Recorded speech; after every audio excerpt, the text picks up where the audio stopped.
ಜಪಾನ್ನಲ್ಲಿ ಪ್ರತಿಯೊಂದು ಕಂಪನಿಯು ಒಂದು ಪ್ರಯತ್ನ ಮಾಡುತ್ತೆ. ಅವರ ಸ್ನ್ಯಾಕ್ಸ್ನ ಆಕಾರ ಮತ್ತು ಗಾತ್ರ ಅವರ ಪ್ಯಾಕ್ನ ಮುಂಭಾಗದಲ್ಲಿ ತೋರಿಸಿರುವಂತೆ ಇರಬೇಕು.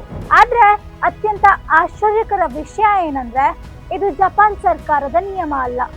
ಆದರೂ ಕಂಪನಿಗಳು ಇದನ್ನು ಸ್ವಯಂ ಪ್ರೇರಿತವಾಗಿ ಮಾಡುತ್ತೆ.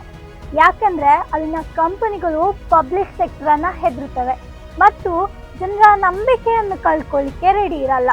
ಆದರೆ ನಮ್ಮಲ್ಲಿ ಪರಿಸ್ಥಿತಿ ನೋಡಿ, ಇಲ್ಲಿನ ದೊಡ್ಡ ದೊಡ್ಡ ಬ್ರ್ಯಾಂಡ್ಗಳು ಜನರನ್ನ ಅಡ್ಡದಾರಿಗೆ ಎಳೆಯೋಕೆ ಟ್ರೈ ಮಾಡ್ತಾ ಇದೆ.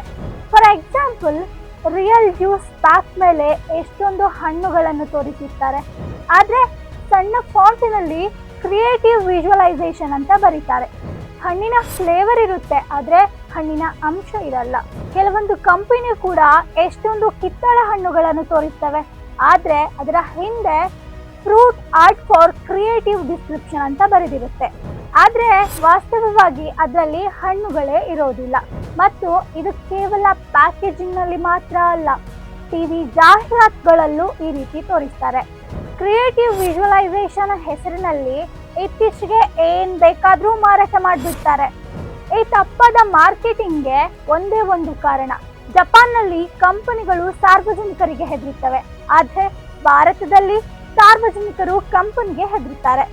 ಮತ್ತು ಇದು ಬದಲಾಗುವ ಸಮಯ ಬಂದಿದೆ. ನಾವು ಜಪಾನಿಯರಿಂದ ಇದ್ರ ಬಗ್ಗೆ ಕಲಿಬೇಕು. ಜಪಾನಿಯರು ಕೂಡ ನಮ್ಮಿಂದ ಕಲಿಯೋಕೆ ಸಾಕಷ್ಟಿದೆ ಬಿಡಿ. ಇನ್ಮುಂದೆ ಜ್ಯೂಸ್ ಪ್ಯಾಕ್ ತಗೊಳ್ಳುವಾಗ ಅದ್ರ ಮೇಲೆ ಕ್ರಿಯೇಟಿವ್ ವಿಜುವಲೈಸೇಷನ್ ಅಂತ ಬರ್ದಿದ್ಯಾ ಗಮನಿಸಿ.